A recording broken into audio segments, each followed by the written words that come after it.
All right, hello everybody. So this is lesson 6.4, talking about elimination using multiplication. It's kind of similar to what we did in 6.3, where elimination was basically set up for you guys, where you had one variable and you would subtract it from another, and you were able to eliminate variables pretty easily. Now we're going to have to use multiplication and change things up a little bit, okay? So when we used the system of addition or subtraction, we solved it. If you guys remember on 6.3, I told you not really to use subtraction, but to distribute the negative into the equation, and then you would do like combine the terms together.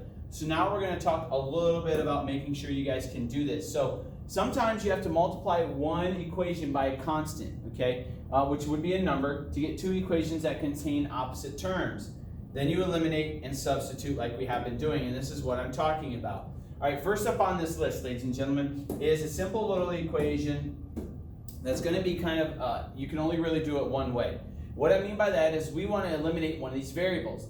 Before, these numbers were the same, and you would either be a negative here, and so this would be like negative 3x, and then you can eliminate the x, and then solve for y, and then you'd convert it back in. Or, ladies and gentlemen, if you remember, this would be like a positive 3, and this would be a positive 3, and then we would subtract, or we would distribute the negative across the board, and then we would just solve it. Now, nothing matches, so we have to come up with a way of how are we going to eliminate this variable. Well, first ones that we solve out is multiplying just one equation to eliminate. So we're just going to focus on one equation.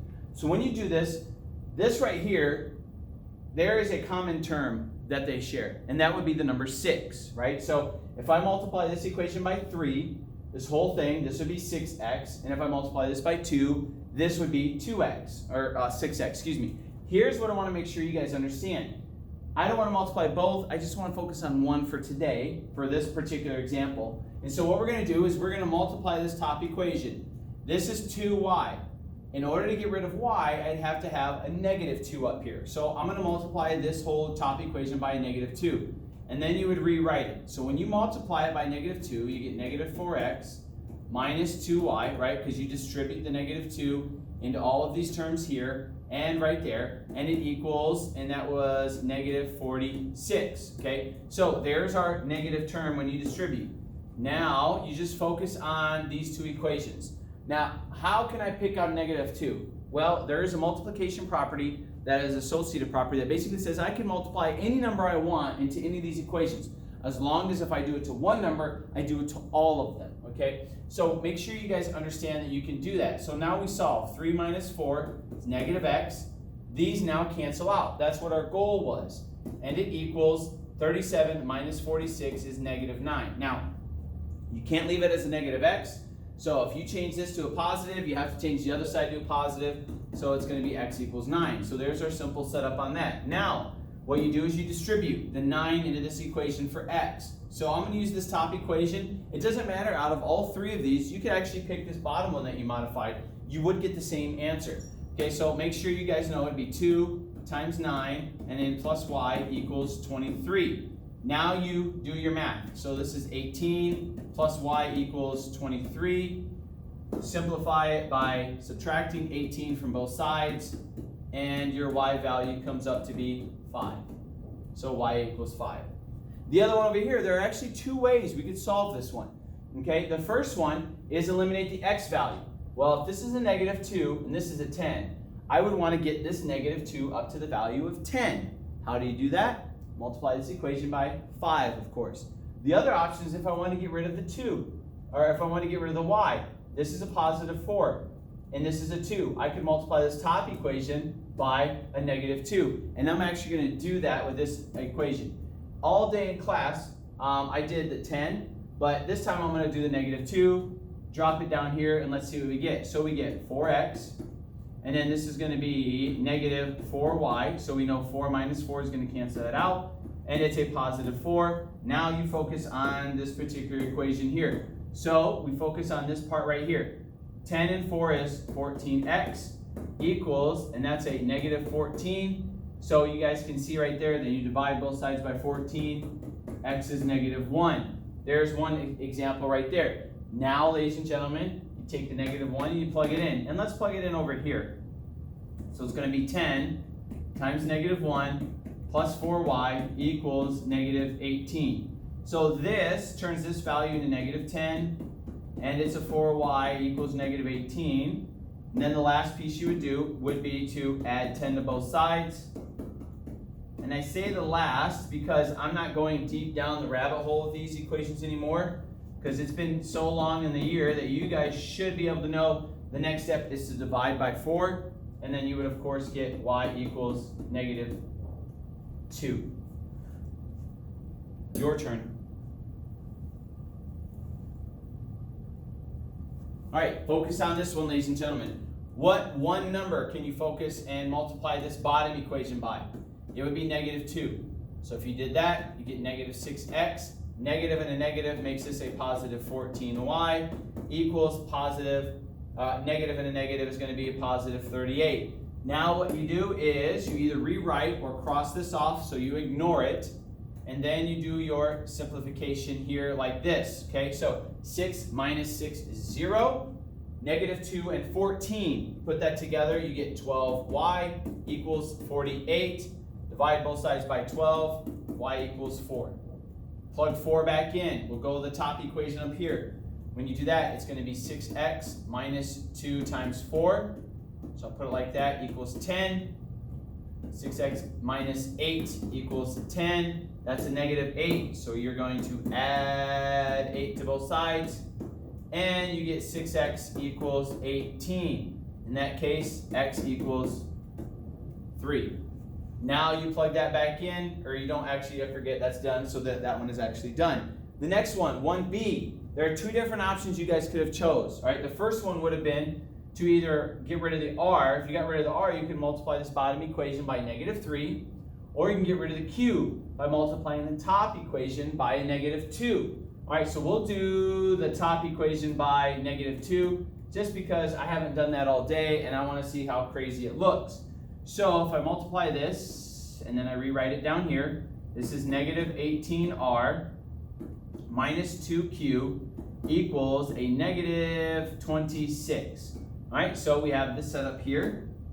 Now we do our math. So this is 3 minus 18. So it's 3 minus 18. So you have a 3 and a negative 18. You put them together, you have negative 15r. These cancel out, and it equals, add that together, negative 30. Divide by negative 15, and r equals 2, because a negative and a negative is a positive. Now you plug the r value into one of these equations, and we'll go to the top one up here. So we'll go 9 times 2, and then plus q equals 13.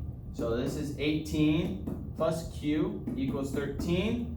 And of course, in order to eliminate that, you would subtract 18 from both sides, and you'd end up with q is negative 5.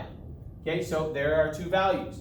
Make sure you guys figure these out and understand the process of getting rid of a variable, and understand that we're just multiplying a number in to cancel it out. This is the beginning kind of what you guys are going to start doing in Algebra 2 as well. So understand that philosophy. Now we have to multiply both equations to eliminate a variable. So when we do that, we focus on what do they share in common. And how do you figure that out? Just multiply the variables together. And this is what I mean. If I want to get rid of this x, the one value they share together, the easiest one to figure out would be 4 times 3, which is 12. So if I know that's one value, the other one here is 3 times 5, which is 15. So I want to make these either one. Now, what I'm going to do is focus on something I haven't done all day, which I told my students I would, is I'm going to multiply this bottom one, and then I'm going to multiply the top one, but we're going to focus on eliminating the x value. Now, the only issue with this is that when you eliminate the x value, right now they're both positive.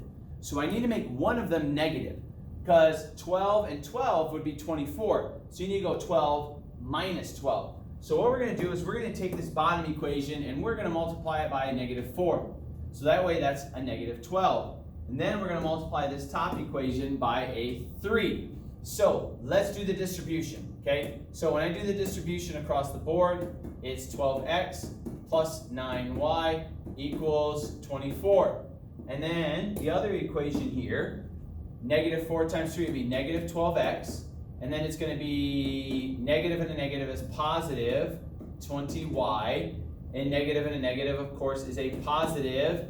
And let me figure this one out since I haven't done it all day. That's going to be a 4. No, hold on. Just do it over here. My brain's failing me now. 92. Negative and a negative is now a positive. Okay, so got a couple big numbers here. Now what you do, ladies and gentlemen, is of course you divide it in. Let me make sure I do this right. -4. Yep. Okay. So now you do your setup here, where you would do your math. The x's would eliminate. This would be 29y, and that equals, that's 6, and that would be 9, 10, 11, 116. On my calculator, if I were to put this out, divide both sides by 29, I believe the answer to that, ladies and gentlemen, would be 4. Okay?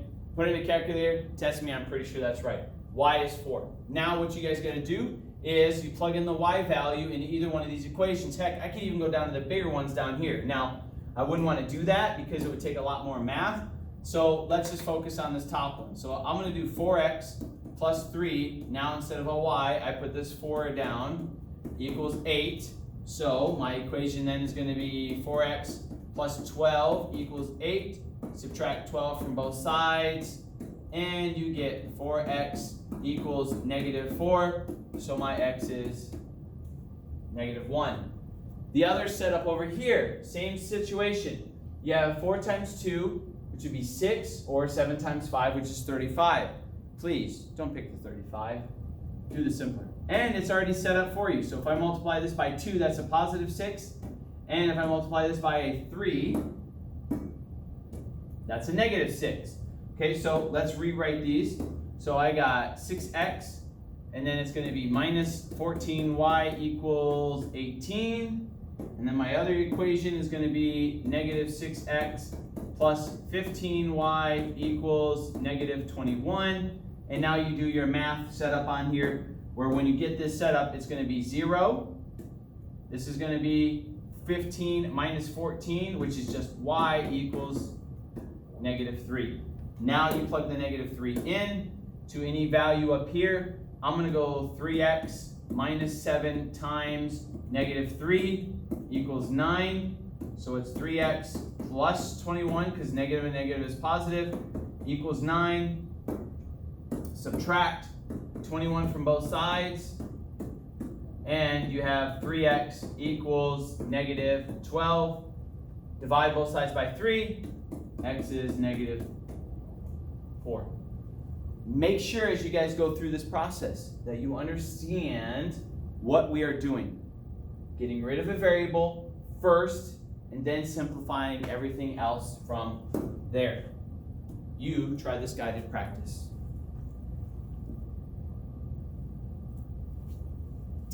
All right, I'm going to move kind of quick on this. They share a 10. They share a 15. This is already a plus and a minus, but it doesn't really matter what we're going to do. So instead, ladies and gentlemen, what I'm going to do is take care of this part right here. I'm going to take and multiply this by a -2, and then I'm going to multiply this bottom one here by a 5. That way I can get rid of the x value. So we're going to do -10x, and it's going to be negative and negative is positive, plus 6y equals -12. So that is my setup there. Make sure I did that right. And then the other equation here is going to be 10x, and then 5 would be 25y equals 5 times 10 is -50. Right, now you do your setup. 10 and -10 and 10 is actually 0. This would be 31y, because 6 and 25 equals -62. If I divide both sides by 31, I would get y equals -2. Right? So there's my y value. Now I plug it in. Does it matter which one I do? Like I said before, it doesn't really. So just pick one and go with it. Okay, so on this one here, I'll pick the top one. 5x minus 3 times -2 equals 6. So this is going to be 5x, and it's going to be plus 6 equals 6, because negative and negative is positive. Subtract 6 from both sides, and you get 5x equals 0. Ladies and gentlemen, that is not no solution. That is simply x equals 0, because you divide both sides by 5. It's still going to be 0. There's your answer. So there are my two numbers. The other one over here, 6 and 4 could be 12, or it could be 24 that they share in common. I'm going to focus mainly on 2 and 3, which is 6, okay? Actually, yeah, we'll go with that one. So we're going to close these down, and I'm going to multiply this top by 3, and the bottom one here, I'm going to multiply by -2. So that way, this will be 6b, and this will be -6b, okay? When you're doing this setup here, is make sure you do your setup. Whoops, let me change that to blue. All right, on the blue functionality here, it's 18a plus, and that would be 6b. So let me see if I can make sure you distinguish the two. There's 6b equals 6. And then let's do the red. -2 would be -8a. And then it's going to be minus 6b equals -16. And now you do your math, okay? On this, 18 and -8 is 10a. These cancel out, equals -10. 6 minus 16. My a value is -1. Now you plug the -1 back in. And let's pick the bottom one here. So we'll go 4 times -1 plus 3b equals 8. And when you multiply that out, that's -4. Add 4 to both sides. You get 3b equals 12. So my b value is, in fact, 4. If you have any questions on any of these things, please make sure you see me in class, okay? The homework that we have assigned will have all of these problems on there and more. And this is the last thing I wanted to cover on the notes, which is more of a word problem. When we, depending on the year that you guys see this video, because I'm pretty sure I'm going to use this over the course of the next couple of years, we will have a quiz on this, and we will have more word problems than normal on this. When you're reading this word problem, I want to make sure you guys understand to keep the combined terms together. Read this and tell me what the number values are associated with the most. Well, if you do, you would understand it's the points. So there's 3, there's 1 point, and then a total of 125 points. And then if you look at the numbers here, nobody cares about the season, but there is a total of 71. So what you guys need to understand is that I want you to write a key first. X, Y, the X value, I want you to equal a field goal, because that's the first thing that we see. The reason I want you to do this, Y is extra point, is because you cannot graph on Desmos or a graphing calculator anything besides X and Y. So you can't say, I want this to represent F. I want it to represent X, okay? Because I want you to be able to graph these eventually. So 3 points is a field goal, so it'd be 3x. So I got 3x plus extra point is just 1y, so it's just y. And then for the whole total, Adam Vinatieri scored 125 points. Now, what other number is left? It is the 71, but that is a total. And the total is how many field goals and extra points he made. So there's our equation, ladies and gentlemen. You can use elimination, you can use substitution. I'm going to use elimination by multiplying by a negative. So this is -x minus y equals -71. And then as we talked about before, you cross something out so you don't get it confused. Do your math set up here like this. 3 minus 1 is 2x. The y's cancel out. 125 minus 71 is 54. Divide by 2, x equals 27. But it's 27 what? Field goals. Why you guys need to make a key is so that you understand on Alex or on the test, we will always ask you for what the actually value of it is. I'm not going to say x and y. I'm going to say actually how many of something, okay? So please make sure you guys understand. And then 71 minus 27 is 44. That's how I got the extra points. Sorry for the weird line right there. That's it for the notes. There's a couple other questions on the notes that I put. but I'm not covering in this lesson because we will cover it when we do a review later on down the road. And that goes for any time you're watching this video. If you have any questions, remember to always come see me in class. Please do the homework, check out the problems. They're easy, ladies and gentlemen. Just use that gray matter that's between your brain, or between your ears, which is your brain, and you should be fine. Have a great day, everybody.